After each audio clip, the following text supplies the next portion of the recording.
Hi friends, कसे आहात सगळे? मी आहे जयश्री आणि महा एक्झाम्स या यूट्यूब चॅनलवर तुमचं पुन्हा एकदा खूप खूप मनापासून स्वागत. तर फ्रेंड्स, आज आपण 13 एप्रिल 2026च्या काही चालू घडामोडी पाहणार आहोत.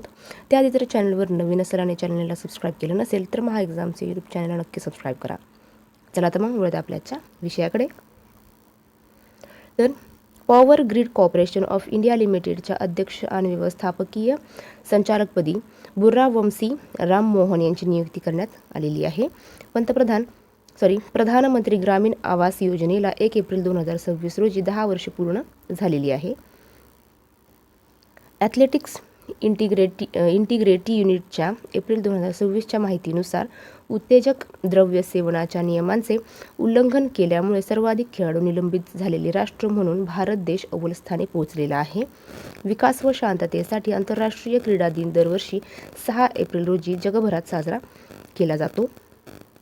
दिल्ली सरकारने आपल्या सर्व 13 महसूल जिल्ह्यांमध्ये society for prevention of cruelty to animals म्हणजेच प्राणी कल्याण समित्या स्थापन करण्यासाठी घोषणा केली आहे. नासाच्या आर्टिमिस 2 या महत्त्वाकांक्षी चंद्र मोहिमेचा भाग बनणारी पहिली महिला अंतराळवीर क्रिस्टिना कोच आहे. ही मोहीम चंद्राच्या जवळून मानवी प्रवासासाठी आखण्यात आली आहे, जी भविष्यातील मंगळ मोहिमेसाठी महत्त्वाची पायरी मानली जाते. एकात्मिक जमीन रेकॉर्ड व्यवस्थापन आणि नोंदणीसाठी तेलंगणा राज्य सरकारने भूभारती पोर्टल सुरू केले. तेलंगणाच्या चपाता मिरचीला अलीकडेच GI टॅग मिळालेला आहे. भारतातील पहिले जाती आधारित सामाजिक आर्थिक सर्वेक्षण पंजाब राज्याने सुरू केलेले आहे. गगनयान अंतराळवीरांनी मानवी मर्यादांची चाचणी घेण्यासाठी मिशन मित्र लडाख येथे सुरू केले आहे. चाचणी घेतली जाईल. या मोहिमेद्वारे मानवी सहनशक्तीची चाचणी घेतली जाईल. SSFF म्हणजे South Asian Football Federation under twenty championship 2026चे विजेतेपद बांगलादेशाने पटकावलेले आहे. बांगलादेशची राजधानी आहे ढाका आणि चलन आहे टाका. पुढे पाहूया. इंग्लंडची अव्वल क्रमांकाची महिला बुद्धिबळ खेळाडू बनलेली 11 वर्षाची मुलगी बोधना शिवनंदन ही आहे. नुकतेच चर्चेत असलेले सुखाना वन्यजीव अभयारण्य चंदीगड येथे स्थित आहे. सप्पर राम तपस्वी राजा या पुस्तकाचे लेखक आशुतोष अग्निहोत्री हे आहेत. पुस्तकाचे प्रकाशन मणिपूरचे राज्यपाल अजय कुमार भल्ला यांच्या हस्ते करण्यात आलेले आहे.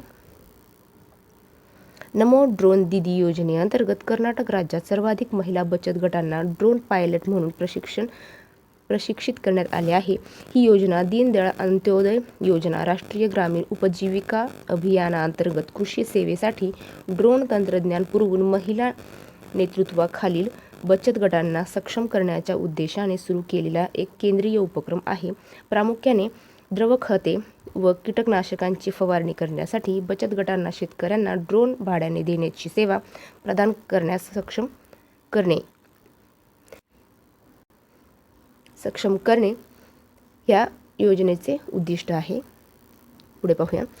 जागतिक बँक आंतरराष्ट्रीय संस्थेने श्रीलंकेची अर्थव्यवस्था सुधारण्यासाठी नवीन पंचवार्षिक भागीदारी सुरू केलेली आहे.